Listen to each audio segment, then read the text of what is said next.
छत्तीसगढ़ की खबरों के साथ शुरुआत करते हैं बुलेटिन की, जहां मुख्यमंत्री भूपेश बघेल ने केंद्र सरकार पर बड़ा हमला बोला है।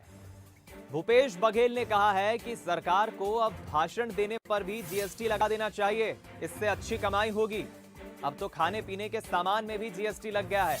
हमने देखा है सबकी जेब से कैसे पैसा निकाला जा रहा है। भूपेश बघेल ने तंज कसा है केंद्र सरकार पर।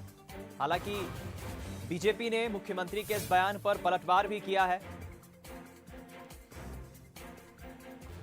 तो हम लोगों ने देखा है कि कैसे सबके जेब में अदृश्य वाला जो पाइपलाइन लगा है, जिससे जेब से पैसा निकल रहा है। पेट्रोल, डीजल, रसोई गैस, खाद, GST, one nation one tax जो कहते थे, तो उसमें अब तो दूध, दही, मठा सब लग गया।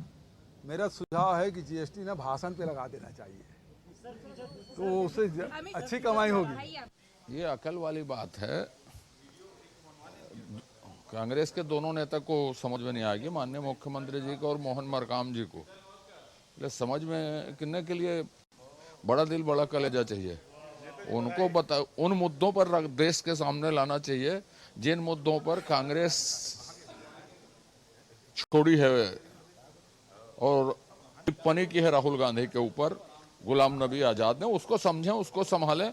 मोदी जी के बारे में चिंता करने के लिए पूरा देश है। चलिए हम रुक करेंगे दो राजनीतिक मेहमानों का। इस खबर पर बातचीत करने के लिए हम उनकी प्रतिक्रिया लेंगे। कांग्रेस और बीजेपी से दोनों प्रवक्ता हमारे साथ जुड़ रहे हैं। अमित श्रीवास्तव जी कांग्रेस प्रवक्ता फोनलाइन पर जुड़ गए हैं, दूसरी तरफ संजय श्रीवास्तव जी बीजेपी प्रवक्ता फोनलाइन पर जुड़ गए हैं। आप दोनों मेहमानों का बहुत स्वागत है।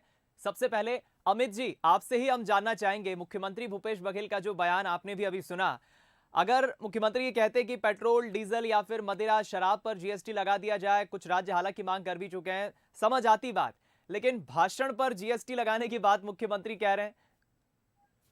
देखिए दीपक जी, जब से पिछले 8 सालों से देखेंगे इस देश में सिर्फ लब्बो लबास की जो राजनीति चल रही है, जुमलेबाजी की जो राजनीति चल रही है, और अब जिस प्रकार से लोगों के साथ वादे करके जो छलने का केंद्र की सरकार और वहां पर बैठे हुए हुक्मरान कर रहे हैं, निश्चित तौर पे आज देश की जनता त्राहिमाम कर रही है। देश की जनता त्रस्त है और दिल्ली की सल्तनत में बैठे लोग मस्त हैं।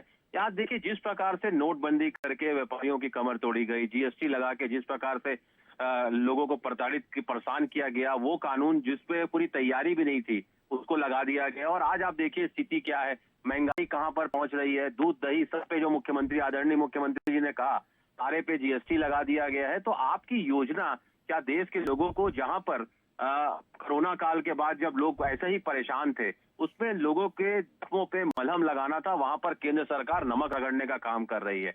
और प्रधानमंत्री जी पिछले 8 सालों से सिर्फ अपने मन की बात उन्होंने की। देश की जनता की बात अगर करते तो कहीं ज्यादा बेहतर होता।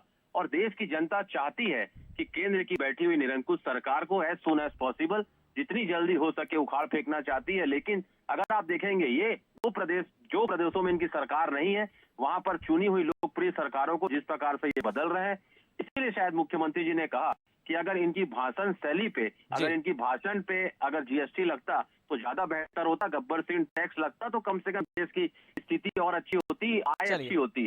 दूसरी चीज आज मेरे पास समय की कमी, अमित जी, मैं संजय जी से प्रतिक्रिया ले लेता हूं। संजय जी क्या कहेंगे? अमित जी, जितना समझ पा रहा हूं मैं बातों को, केंद्र पर सीधा हमला है। देखिए, ऐसा है, ये कहा जाता है कि जब कोई व्यक्ति काम नहीं करता तो इधर उधर की बातें करता है। भूपेश बघेल जी प्रदेश के मुख्यमंत्री हैं।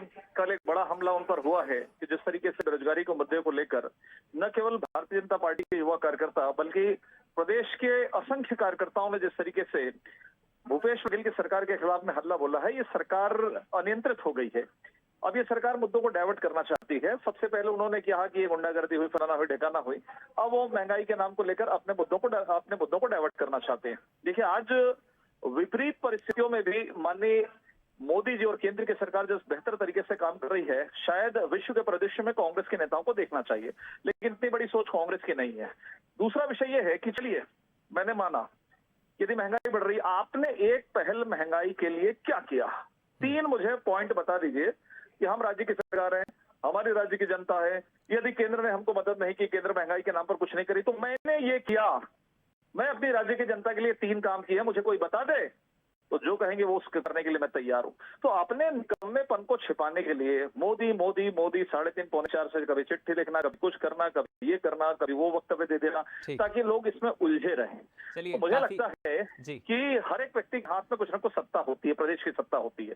आप क्या करें ये तो बताइए। चलिए, 1 रुपए पेट्रोल ये डीजल एक पर ऐसा वैट विषय टैक्स करने संजय की जी जिस पर ताकत एक नहीं। लंबी चर्चा हो सकती है, लेकिन जी केंद्र में महंगाई भत्ता तक नहीं देने की ताकत है इनकी। आज 5 लाख कर्मचारी इस आंदोलन में बैठे हमको सिखा रहे हैं। मोदी जी ये नहीं कर रहे। 5 लाख कर्मचारी, प्रशासन ठप पड़ा है, लोग भटक रहे हैं, कोई है नहीं काम करने के लिए, जनता भटक रही है। आप दूसरों को आईना दिखा रहे हैं। अरे उस आईने में देखिए, तो उस टूटे हुए आईने में देखिए आपका चेहरा कितना चलिए, विभत्स है, ये एक ऐसा विषय जिस पर लंबी चर्चा हो सकती है और जाहिर है अमित जी भी इस पर जवाब देना चाहेंगे, लेकिन चूंकि समय की कमी है मुझे एक प्रतिक्रिया चाहिए थी, इसलिए आप दोनों मेहमानों का मैं शुक्रिया अदा करूंगा। जाहिर है देखिए, कांग्रेस सीधा हमला बोल रही है केंद्र सरकार पर, तो बीजेपी भी ये पूछ रही है, सवाल पूछ रही है कि बतौर राज्य में अगर आपकी सरकार है तो आप महंगाई कम करने के लिए आप क्या कर रहे हैं। हालांकि कांग्रेस का एक कहना है कि केंद्र हमारी मदद नहीं करती, केंद्र का सहयोग हमें ठीक से नहीं मिलता, हम अपने स्तर पर बिल्कुल प्रदेश को आगे ले जाने का काम कर रहे हैं, लेकिन इसी पर सियासत भी हो रही है।